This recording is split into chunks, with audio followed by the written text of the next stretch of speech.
Hello tout le monde, j'espère que vous allez bien. Il est vraiment déjà rendu tard dans la journée, mais j'ai full eu envie de vous filmer une vidéo sur mes dernières lectures parce que ça fait extrêmement longtemps, genre c'est gênant là. Genre je viens de réaliser ça, j'ai regardé sur ma chaîne puis ça fait trop longtemps que j'en ai pas parlé et c'est aussi gênant de dire que j'ai presque genre 10 livres à vous parler, fait que je vais essayer de faire ça short and sweet. J'espère que ça va vous plaire et pour mes adeptes de lecture, ben c'est parti! Donc, premièrement, j'ai envie de vous parler de une série que j'ai adorée, qui est La Villa Rose. Il y a 5 tomes et je trippe pour vrai sur ces livres. C'est tellement bon. C'est léger. Pour vous faire une histoire courte, c'est Jo-Marie qui achète une femme après la... Dans le fond, c'est une femme qui, après le décès de son mari à la guerre, va acheter un genre d'auberge vraiment loin de chez eux. Là. Ben, tu sais, c'est pas dans son village natal, exemple. Et ça va comme être l'histoire de tous les pensionnaires qui vont venir la visiter. C'est tellement bon. Il y a souvent genre 2-3 pensionnaires qui ont suivi leur vie dans chaque chapitre, puis c'est pour vrai. Et là, il va y avoir une comme d'histoire d'amour et tout ça. C'est léger, comme je vous dis, mais c'est tellement bon. Genre, j'ai tripé, là. Pour vrai, là, c'est des livres que je vous conseille énormément. Puis je pense qu'ils sont vraiment pas chers à se procurer. Moi, c'est ma belle-mère qui me les passait. Mais je pense que c'est assez simple de les acheter en ligne ou peut-être au Renombré même. Mais tous les livres que je vous parle, j'essaie toujours de vous mettre des liens dans la barre d'infos. Fait que c'est ça, je vous parlerai pas de chaque livre en particulier, là, mais pour vrai, je donnerais une note de 10 sur 10 pour ces livres-là parce que c'est parfait. Ensuite de ça, je voulais vous parler de L'Oiseau de minuit de Mélanie Chauvette. Je vous avais même pas dit tantôt, mais La Villa Rose, c'était de Debbie Macomber. Fait que c'était ça, le nom de l'auteur. Fait que ça, pour L'Oiseau de minuit de Mélanie Chauvette, c'est un livre de 336 pages. J'avais donné une note de 7,5 sur 10. Donc, on parle du premier amour d'une jeune femme, Olivier. C'est le père de Rosalie qui est décédé. Puis, dans le fond, elle lui parle dans le billet de ses rêves, genre. Fait que j'ai vraiment trouvé ça un peu prévisible. C'est super bon, c'est léger, c'est doux. Je trouvais ça vraiment beau à lire, mais la fin est très prévisible. Puis c'est ça, je pense que c'est pour ça peut-être que j'avais moins aimé. Là. Des fois, j'aime ça avoir un petit effet de surprise, je sais pas si vous comprenez. Mais ça, elle va vraiment parler... genre, elle va essayer d'y parler au travers de ses rêves, comme. Fait que c'est un peu comme presque trop fiction pour moi. Genre, c'est peut-être un peu moins mon style, mais j'ai quand même bien aimé. Ensuite de ça, Pic de température de Isabelle Petit. C'est un livre que j'ai adoré. Un livre de 400 pages. J'avais donné une note de 9 sur 10. Je m'excuse, genre, j'essaie de vous en parler comme il faut et brièvement, mais c'est quand même des livres que ça fait longtemps que j'ai lu, genre en 2021. Mais c'est ça. Donc, L'oreille à attendre d'avoir un enfant, c'est tellement drôle ce livre-là, même si genre ça parle de l'infertilité puis tout ça. C'est super drôle, il y a comme une histoire de famille, il y a de la jalousie aussi, mais genre vraiment comique. Puis la fin est vraiment plus que surprenante. Genre, moi, j'avais trippé sur ce livre-là pour la fin, là. Mais tout le long, là, c'est vraiment bon, c'est drôle. Encore une fois, full léger. Fait que je vous le conseille. Ensuite de ça, Les cœurs fidèles de Lisa Archiolakis. Je sais pas si je le dis bien. By the way, je vous mets toujours des petites images ici là, pour que vous puissiez voir à quoi les livres ressemblent parce que sinon, juste avec un titre, c'est assez dur de se faire une idée. Donc, un livre de 318 pages, j'ai mis une note de 15 sur 10. C'est vraiment drôle. Tantôt, je suis allée justement à la bibliothèque de mon village, puis c'est là que je l'avais pris, puis je l'ai revu, puis c'est tellement bon. Les personnages sont hyper attachants. Il y a des histoires d'amour un peu différentes. Il y en a certaines à sens unique. Fait que c'est de vraiment voir genre l'évolution des histoires d'amour là-dedans. C'est super bon. On parle d'amitié, de travail. C'est 3 meilleurs amis qu'on suit pendant le roman. Puis c'est super bon. Donc, je vous le conseille aussi. Ensuite de ça, Les Possibles de Virginie Grimaldi, une auteure que j'adore pour vrai. Je vous ai déjà parlé d'un de ses romans. C'était dans un de mes derniers livres, dans un de mes derniers livres, dans une de mes dernières vidéos, ou peut-être pas non plus. Bref, c'est une auteure que j'adore, j'ai un de ses livres ici, mais je l'avais pris, c'était ça à la bibliothèque, celui-là aussi, où je l'ai acheté? Je me souviens plus, mais c'est un livre de 289 pages, je lui avais donné une note de 8 sur 10, c'est super bon, ok, c'est tellement touchant, là, je me souviens encore de quand je l'ai terminé dans mon auto au cégep, et j'ai tellement pleuré, la gang. Genre, j'arrêtais pas de pleurer, là. C'était vraiment malaisant. Genre, il fallait que je rentre au cégep après ça. Puis genre, je me souviens, j'étais tellement émotive. Mais pour vrai, C'était un super de bon roman. Dans le fond, c'est Juliane qui va héberger son père, qui est atteint d'une sorte de démence, comme. Puis on vit vraiment les étapes avec elle, genre du deuil, de l'acceptation. Sa sœur, elle vit un peu plus loin. C'est vraiment en. Je pense que c'est vraiment fait en France, là. Fait qu'ils ont comme une sorte d'accent, là. On dirait qu'on remarque très bien dans le livre. Et c'est tellement bon. Je trouve que c'est humain. Je le dis souvent, là, mais je considère ce livre-là extrêmement humain parce que tout le monde pourrait passer par ce genre de problèmes avec nos parents. Puis ça, dans le fond, elle va vraiment trouver son père. On voit, là, c'est vraiment un père extra, là. Genre, mon père est loin d'être comme ça, là. Je sais pas si vous comprenez, là. C'est vraiment un père, genre, qui tripe sur le rat, qui est vraiment comme dans son monde. Puis ça va vraiment être dur de comme.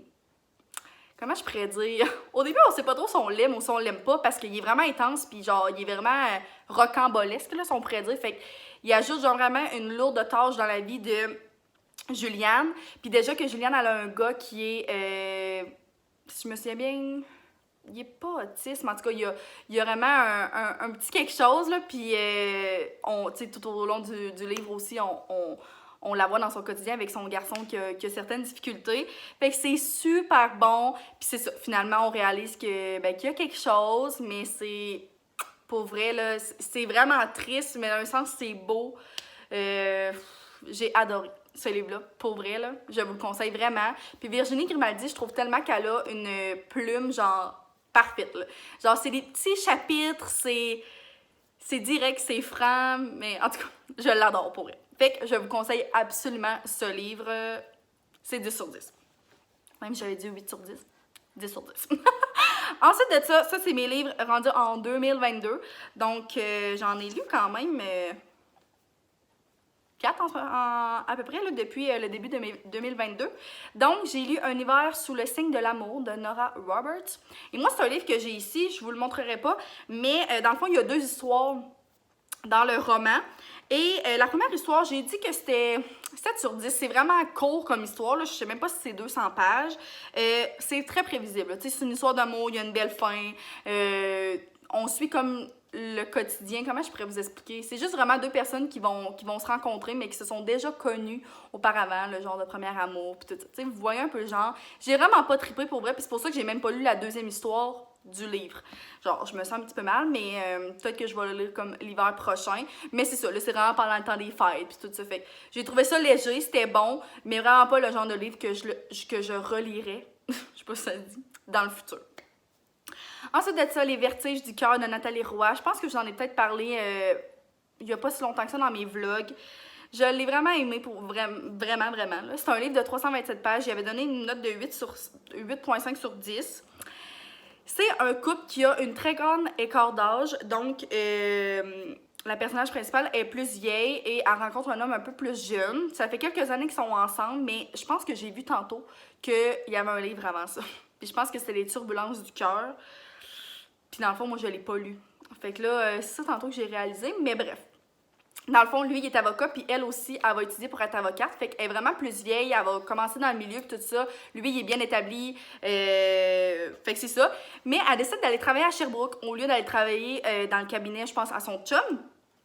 Fait qu'elle va rencontrer un autre homme, un autre avocat. Et ça va être ça, là, toute l'histoire. C'est vraiment les enjeux de l'écart d'âge, de la distance. Fait que je trouve, encore une fois, que c'est full humain. Mais je trouve c'est un peu redondant. Comme à la fin, j'avais comme envie de savoir la fin puis d'arriver au bout. Là. Je sais pas si c'est clair. Tu sais, à un moment donné, je trouve qu'on patauge un peu tout le temps dans la même histoire, mais je l'ai vraiment trouvé bon aussi. Puis c'est plaisant parce que ça se passe comme dans le coin de Sherbrooke. Là. C'est pas si proche que ça de chez nous, mais tu sais, il y avait comme des petits endroits que comme je me repérais, j'étais comme ah, c'est donc bien le fun, tu sais. Ça, j'aime vraiment ça. Là. Quand c'est écrit par des auteurs québécois, c'est tellement pour ça que je trippe autant, je pense, sur leurs livres parce qu'on peut se retrouver. Puis c'est plaisant.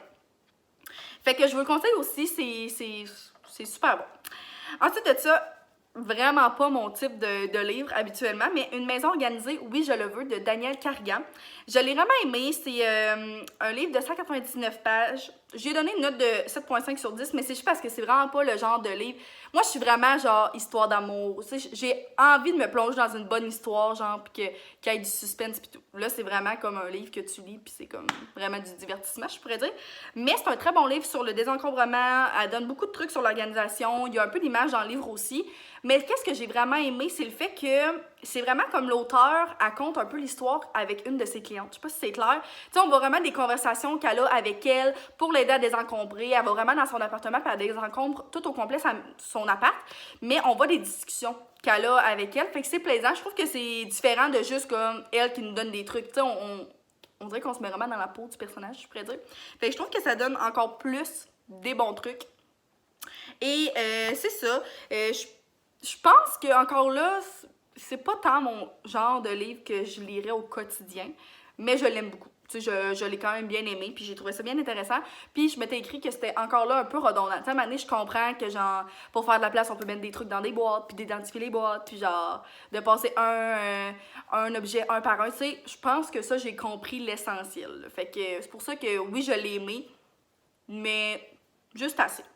Et je pourrais peut-être même vous parler d'un livre que je suis en train de lire présentement. Je l'ai juste à côté de moi. Et c'est Vivre simplement, sortir du chaos moderne et s'offrir une vie plus douce de Elisabeth Simard. Ça fait tellement longtemps que j'ai ce livre-là sur ma liste et que j'ai hâte de le lire. Fait que c'est ça, je l'ai acheté. Il était au coût de 24,95. Je vais pouvoir vous dire aussi environ 285 pages. Encore une fois, je le trouve super bon. Il est beau. Je trouve que c'est vraiment comme un beau livre de ça. Il y a des petites images ici par là.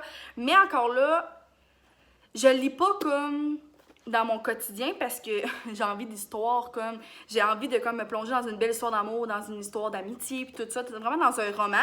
Là, c'est vraiment plus pour apprendre des trucs, mais je trouve ça simple. On parle de simplicité, aussi elle parle de, je pense que ça, elle va parler comme un peu de DIY, d'organisation, de désencombrement, mais elle parle de beaucoup d'autres choses aussi. Tu sais, il n'y a pas juste comme comment organiser sa maison, là. C'est vraiment comme plein de trucs, puis on parle de motivation, de partage. Tu sais, aussi, elle parle de la famille, de comment conjuguer famille, minimaliste, tout ça. Fait que je le trouve vraiment, vraiment bon, mais tu sais, je pense plus que ça va être un livre que je vais étendre sur plusieurs semaines, mois peut-être. Quand j'ai envie de lire quelque chose de plus léger, c'est ça que je vais lire.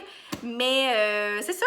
Fait que ça fait le tour de mes lectures. J'ai fait ça vraiment short and sweet, là, genre en presque 10 minutes. Je sais pas si c'était trop rapide, mais je voulais pas non plus m'étendre énormément sur chaque livre. J'espère que ça vous a plu. Puis j'espère que c'est du contenu que vous aimez quand même voir. Je sais que ben c'est niaiseux, mais je le remarque quand même. C'est pas nécessairement la vidéo que j'ai le plus de vues comme mes vlogs, mais je sais que la lecture touche pas n'importe qui non plus. C'est pas tout le monde qui aime lire. Mais pour ceux qui aiment lire et qui aiment ce genre de vidéos-là, ben n'hésitez pas à me le dire en commentaire. Ça me fait toujours full plaisir. Puis n'hésitez pas aussi à me dire c'est quoi vos lectures préférées du moment, ou s'il y a des livres que vous avez lus aussi que je viens de vous parler, ben qu'est-ce que vous en avez pensé. Donc, merci d'être là tout le monde, puis on se revoit dans une prochaine vidéo. Bye!